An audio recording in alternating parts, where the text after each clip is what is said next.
Good afternoon. We still have people joining us, but I think we have a quorum, so I'm going to call the State Prices Intervention Program Prices Advisory Board, SCIP, to order. And I'll ask the staff to call the roll. Dave Byers, Here. Kara Riley, Officer Nicholson sitting in for Kira Riley. Alton Bell,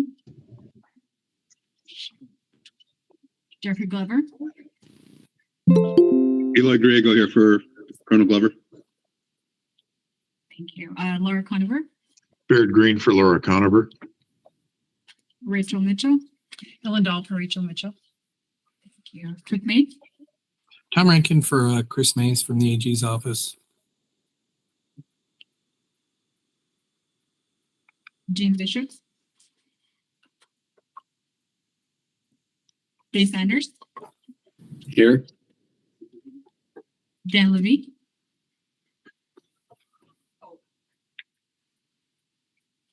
Adam Adinolfi, Rosemary Penna Lynch,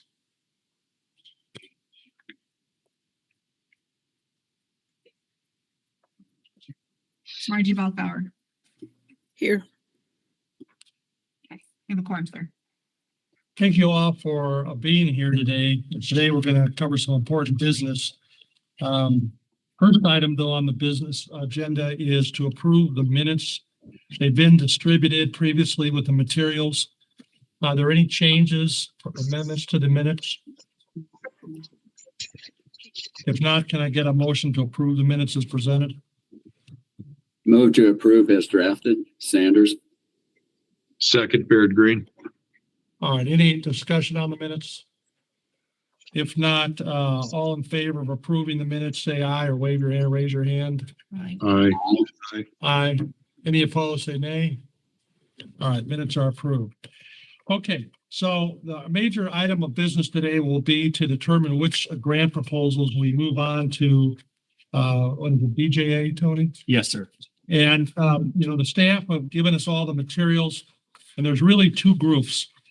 So on page 5 of the document they sent out, there's a group of proposed applications, or a group of applications labeled DC1. And then there's a second group, DC1A, with 3 programs. So I think to proceed, first we'll look at the ones that have been recommended, DC1. And we'll talk about and answer any questions or any concerns about any of them.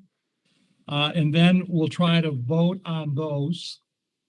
And then we'll go to DC 1A, the other group. So that's my intention of proceeding with two different packages. Before we go, I'm going to turn over to Tony for a minute here to give us some background explanation and any advice before we dig into the packages. Mr. Chairman, members, good afternoon. Thanks for being here. We have this group of 7 projects that we would like to move forward to BJA for their approval. We learned a little bit more from our colleagues throughout the nation that were submitting some of these projects to BJA. And what exactly they were looking for. The grant announcement was fairly flexible in general by design by BJA. Sometimes that's a good thing, sometimes that's a bad thing. I think when you have a new grant program, however, it does present some problems, and we started to see not only in our state with the types of projects we were getting back, but also other states as well that have experienced this same challenge that you are going to hear about. So we have these 7 projects. As staff, we took a look at these 7 projects and analyzed how they aligned with what we knew BJA was approving. In general, BJA seems to be approving projects that are preventive in nature, projects that are more reactive or more enforcement type projects, they seem to consistently be denying those projects. And so what you see here is a splitting of those two types of projects. In table DC1, we have 7 projects that we're recommending move forward to BJA. Now, I want to stress, doesn't mean that BJA won't find an issue with these projects, but we are very confident based on what we know they're doing with these project submission that these align very well. We could make a very, very good argument that these are preventive projects that are a crisis intervention and not a crisis response. The projects are 2-year projects. We have one nonprofit that you see here. It's the one listed, Melabiz Community Hub. It was the only nonprofit that submitted a project to us. Buckeye PD is a pass-through project. The courts are a statewide project. Pima County is a pass-through project. Arizona, well, Supreme Court again is statewide. The Cox Media ACJC project is a collaboration between our PIO office and Cox Media on a public service campaign that is statewide, and then the judicial branch of Arizona and Maricopa County is a pass-through. The reason why I make those distinctions is, if you remember, if I can turn your attention to page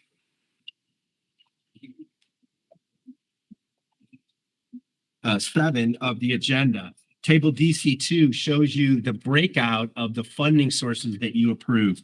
The grant required us to pass through a percentage of the award to local agencies. It also labeled a pot of money. We call it less than 10,000.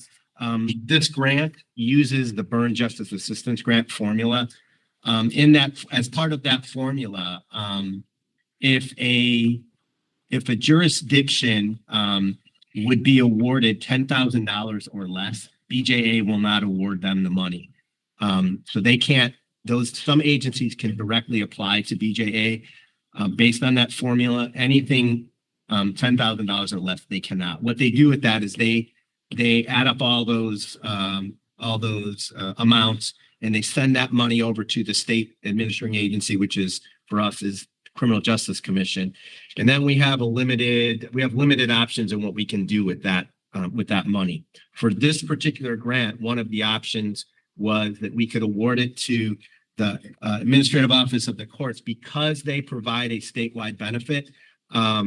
They, in effect, are providing a benefit to those less than $10,000 jurisdictions. And that was what this group decided to do. It was the easiest thing to do. It was the easiest option that we felt would provide the biggest benefit to the state. And so you see that less than 10,000 number of about 191,000. So this was about a $5.5 million grant that we put out to get proposals on. You see that 3.3 million, that's the maximum amount we can spend on state level projects. That would be AOC, that would be ACJC, and that would be any nonprofit that applied as well. They do not consider nonprofits, even though they operate locally. They do not consider them local projects. They consider them statewide projects. And then the local pass-through, which is really government agencies, is what it turns out to be. So if we flip back to the allocation table, DC1. You see, we have a mix of statewide projects and local pass-through, and then you see the Arizona Supreme Court project listed for $191,440. So this table DC1 would comply with the allocation limitations that we have. And what would happen is, upon your approval, we will then submit a summary with the budgets, the detailed line item budgets to BJA and await their approval. Once they approve, then we can move forward with the projects. We can contact the grantees and send out grant agreements, and we're off and running on the grant expenditure side. With that, Mr. Chairman, I'm available for questions. All right, committee, any questions for Tony? I also noticed that Supervisor Gene Bishop has joined the group, so hopefully staff got that. Thank you, Mr. Chairman. All right, I don't see any hands going up, so let's go to the grants then that have been recommended in table DC 1. And I'll turn it back to the committee to see if anyone wants to get questions answered or any kind of explanation on any one of those grants. If we could just quickly run down, there's the Melapid is the Community name Hub. of the nonprofit. The project is called the My Garden All Initiative. right, any questions on that grant? And Mr. Chairman, by the way, we provided a summary of each one of these. Yeah, projects. no, I know there's a summary, but I just want to see if anyone has questions. Buckeye Police Department grant. Arizona Supreme Court, there's two of them. One is the $108,000 recommended grant. Questions? Pima County Attorney's Office. The Arizona Supreme Court, this is the grant that covers the $10,000 grants. That's all. The grant recommended is 191,000. Any questions on that? All right, Cox Media.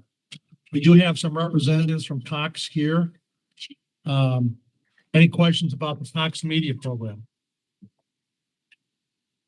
Okay, I'll ask a question because I'm kind of interested, have an explanation on this. Could you, either Tony or turn to your representatives here from Cox, tell us how this works, how you target ads, where they go, and how do they get on social media if you do that? Somebody gives a short little explanation of how this works. Sure. So we put together a bunch of research and data that leads us to believe that this plan is very targeted, statewide approach.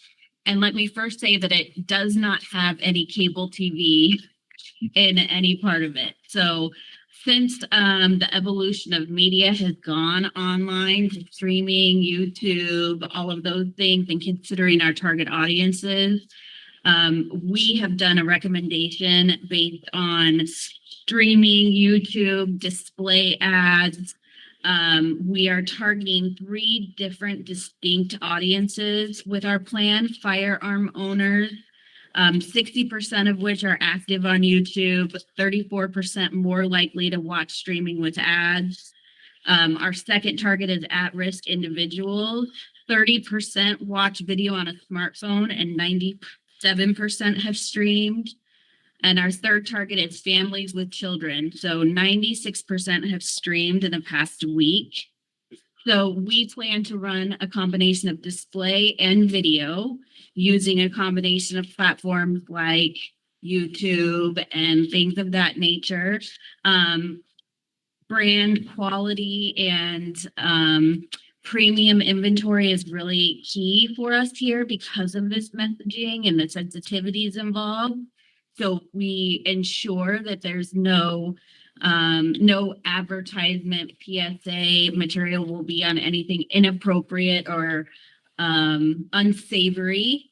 And we've also, as part of our partnership here, included some added value, one of which is a high school football sponsorship. So Cox has aired the high school football game for 43 years on our statewide network.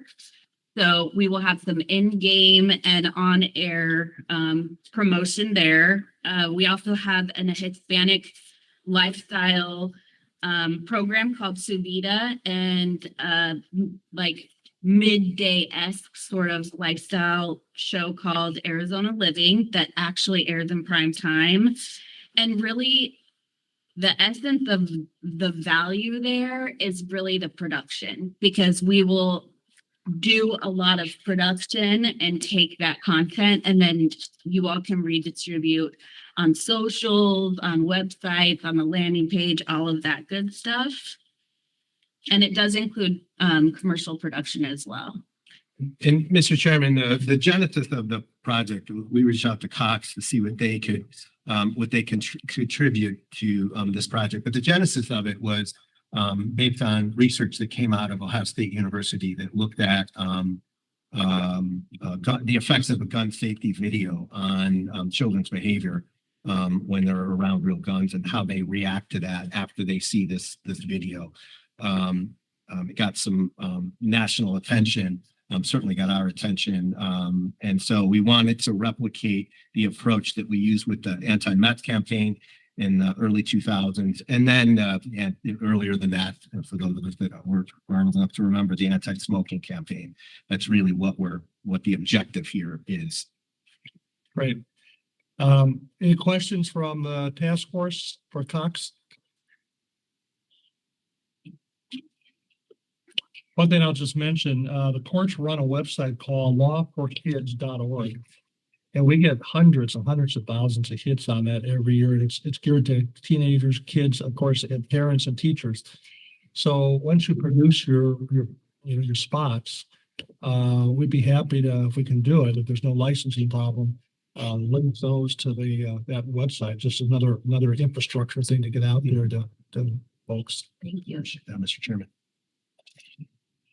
Okay, then the final application in this package is out of Maricopa Superior Court to gun safety program. Any questions or comments about that one?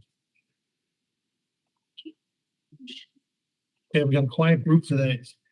All right, or maybe I'm on mute. I don't know. So apparently there are no questions about any of these. So at this point, we could either vote on these individually. It's more complicated to do that. If we decide to go that route, I'll explain. But otherwise, we can take a motion from a member to approve them all and pass them on to BJA if that's the committee's desire. So moved by Baird Green. I'm sorry, I'll be a little clearer. I move that we vote on all 7 at once in category DC1 for approval. All right, do we have a second? Gene Bishop, I'll second. Okay, so we have a motion and a second. And because we're doing them as a group, any of us who represent an agency who has a grant in here can go ahead and vote. It's not a conflict if we do them all as a group. It would be if we did them one at a time. So any discussion? All right, if not, then all in favor of the motion, say aye or raise your hand. Aye. Aye. Any opposed, say nay. All right, passes unanimously. That was easy. All right, now we've got the group that there were questions about under the three applications under DC1A. So, Tony, you want to tell us what our options are? Mr. Chairman, thank you. Basically, the issues with these 3 projects is they don't align well with the purposes of the SCIP grant. Now, a month ago, what I've told you, I think we got some good projects here, yes, but as we learn more about what BJA is doing as far as approving these projects, we see it becomes a little more clear. I will tell you, I wish they would have been more clear in the grant announcement to us and what the focus should be. And I wish they would have included in the grant announcement whatever decision-making criteria they are using after the fact. I wish they would have included that. That would have been helpful so that folks knew what to apply for and there were no misconceptions. That is not the case, and so this is where we're at. We did not want to bring a recommendation forward that outright rejected these three proposals. Number one, because we think that's unfair, because we don't think BJA was very clear in their expectations. And we think there could be an option to work with these applicants and look at the critique that we developed and revise the project so that it would be in alignment. It would be in strong alignment with what BJA is approving. And so, Mr. Chairman, the way I think we could do this is just handle each one of these one by one. CNE can give you a very, very brief statement on what the project is doing. I can then just give you a very brief comment on why I think it's a problem. And then you can decide on what you want to do with these projects. You have some options. You can tell us, we don't care what you say, staff. We're going to move it. We want to move it forward to BJA, take our chances with BJA, and we can do that. If we do that and they reject it, that is the end of the road for that project.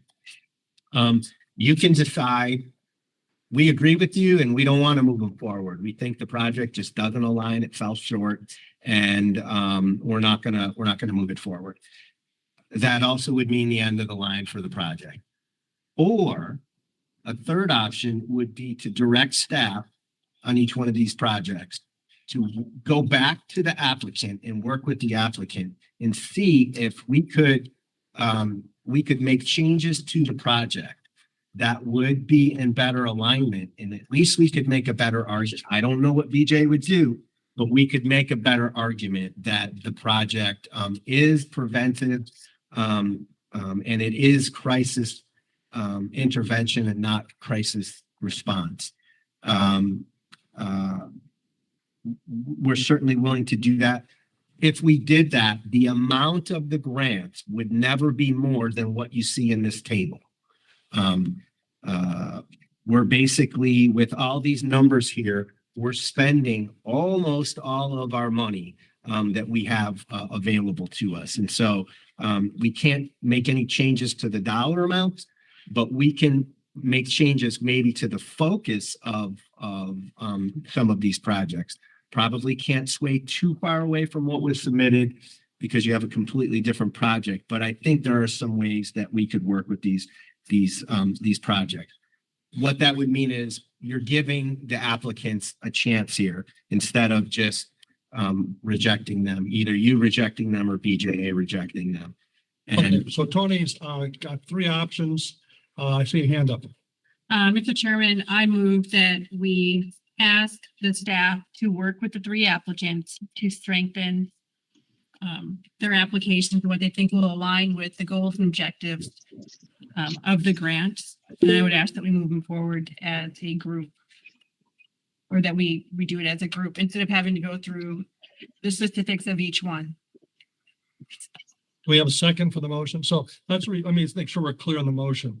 You're really taking option 3 that Tony laid out, where the staff would work with each one of these grantees individually, try to remove the problem areas. They could take things out and reduce the cost. They can't increase it. They got to keep the project pretty much still within the parameters of what was meant. And come back before the commission for reconsideration. Well, that's the second part. You didn't mention that, Tony. We don't have to come back. you don't need to do that. You don't need to come back.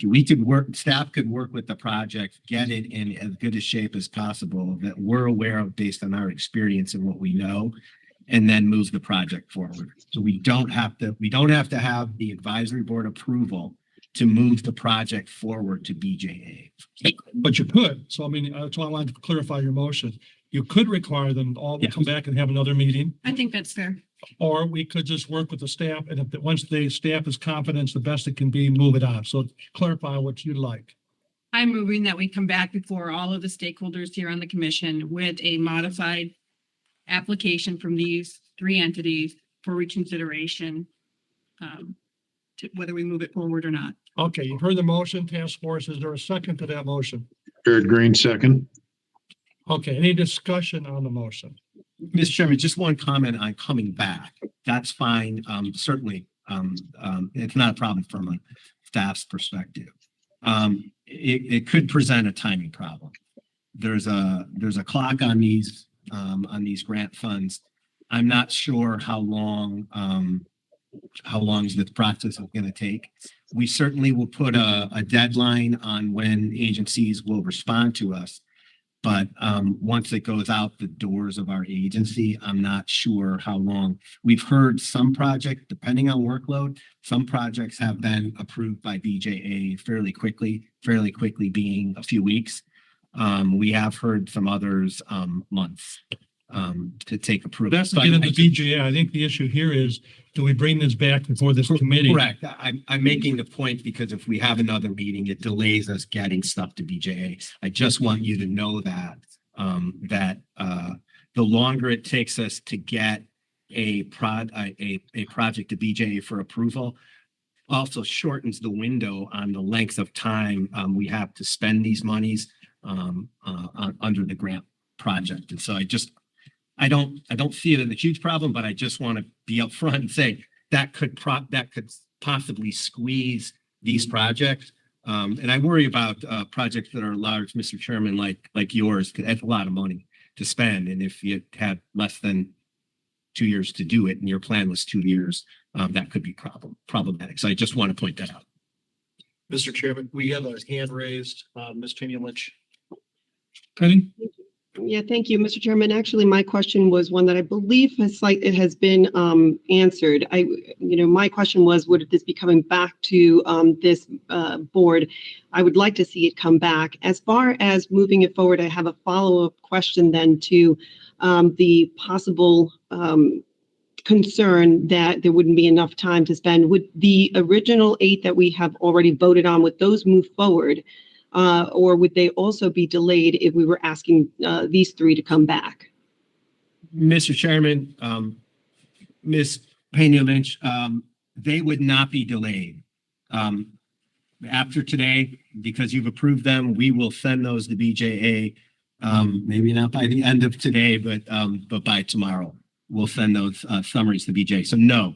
And it's not an all or nothing. If we get responses back from some of these folks, we can begin to kind of work them to make sure that they're good. What would happen though, if we need to bring them back to you, the group in DC 1A back to you, we have to bring those back as a group.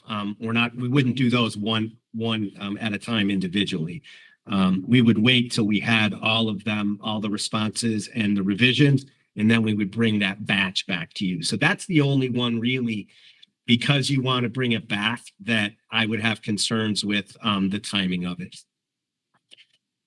Well, to that point, what we'd be saying, I think we would need to set a date by which these applicants make revisions, because otherwise those that are ready to go would be delayed by those who may take a long time.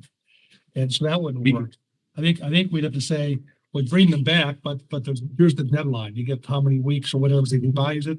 And if you don't revise it in that period satisfactorily, then it moves on. That's right, Mr. Chairman. That's what we would do. That'd be fair.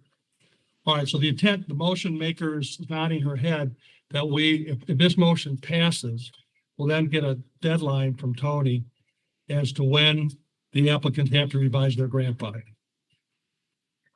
All right, any other discussion on the motion?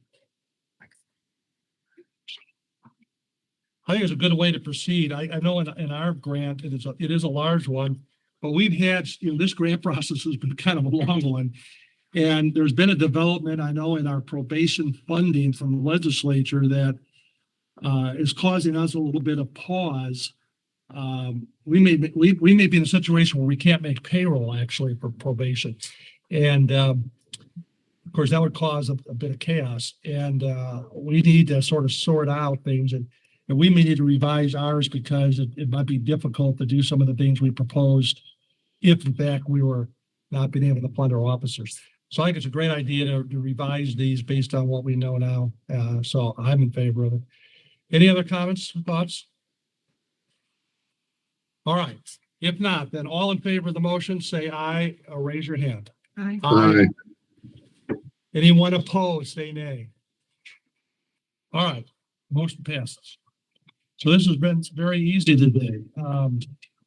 Any other questions about the grant process before we move on? All right, if not, do we have any public that emailed us or signed in? All right, appears we have no members of the public wishing to address us. And so the only other business would be the next meeting.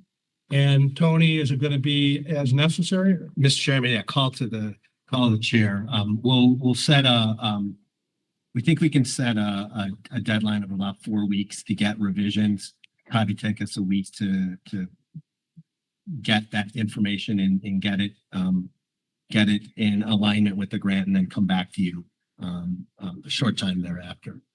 Okay, so Tony's suggesting that the applicants would have no longer than 4 weeks to get their material revised. Is that okay with the people? All right. Well, if there's no other business, we're adjourned. Thank you, Mr. Chairman. Thank you, members. Appreciate it.